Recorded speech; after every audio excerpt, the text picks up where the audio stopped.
C'est comme ça qu'on a vu dans Jean 10, verset 10, la parole de Dieu dit: le diable rôde cherchant qui dévorer.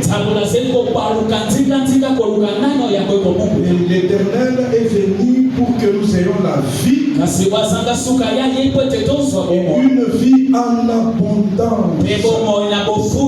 Une vie en abondance. Le diable vient pour tuer. Il vient pour nous arracher même les peu que nous avons. Mais Jésus-Christ est là pour nous sauver.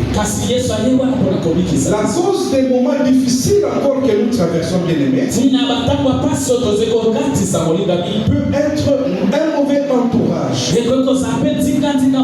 La Bible dit dans Romains 12, 1 à 2: ne vous conformez pas au siècle présent. Ne vous conformez pas à votre entourage. Puisque les mauvaises compagnies corrompent les mœurs. Ça aussi, ça peut amener la sécheresse dans notre vie. Les mauvaises compagnies ne sont pas une bonne chose. Vous pouvez trouver ça aussi dans 1 Corinthiens 15, verset 33.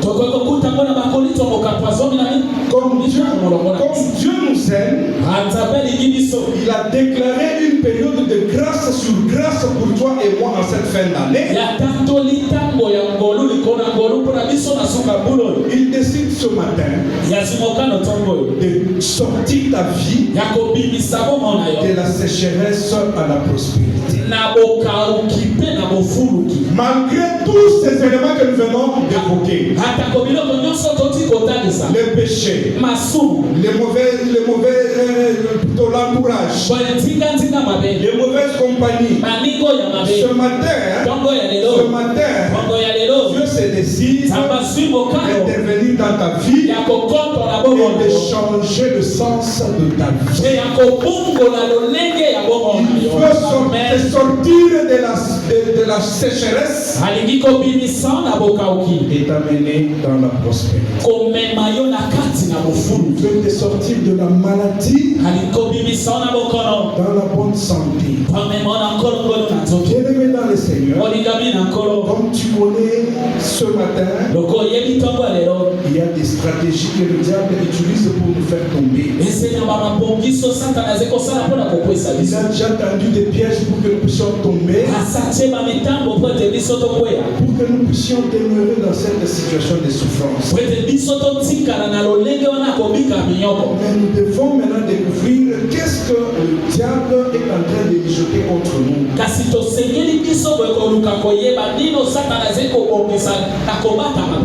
Il veut que nous puissions demeurer dans cette situation, mais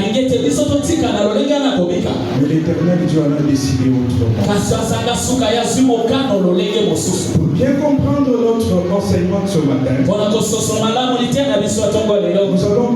nous allons évoquer, ou encore nous allons donner les détails sur la sécheresse secois.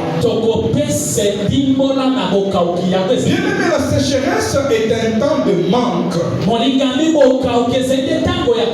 C'est un moment où on est privé de tout. C'est un moment où on n'a rien. C'est une période où on manque le nécessaire. C'est un moment où on se retrouve dépourvu de tout. C'est un moment très inquiétant de la vie. Un peu comme ce que Job a vécu. Job a perdu sa femme. Job a perdu les enfants. Job a perdu ses brebis. Il a perdu ses troupeaux. Bien-aimé, Job a connu une situation dans sa santé qui lui a prévu même la bonne santé. Job a connu ce qu'on appelle la sécheresse. Alors toi, arrête d'abord de te plaindre de ce que tu connais aujourd'hui. Puisque c'est encore rien. Et bien que c'est encore rien, Dieu décide d'arrêter. sécheresse doit quitter ta vie. Et aujourd'hui, Dieu a décidé ainsi. La sécheresse, c'est une période d'inquiétude la plus atroce. Une période où tu as tout perdu. Alors comme tu l'as dit au début ce matin, je viens proclamer la fin de la sécheresse dans ta vie. La fin des pleurs dans ta vie.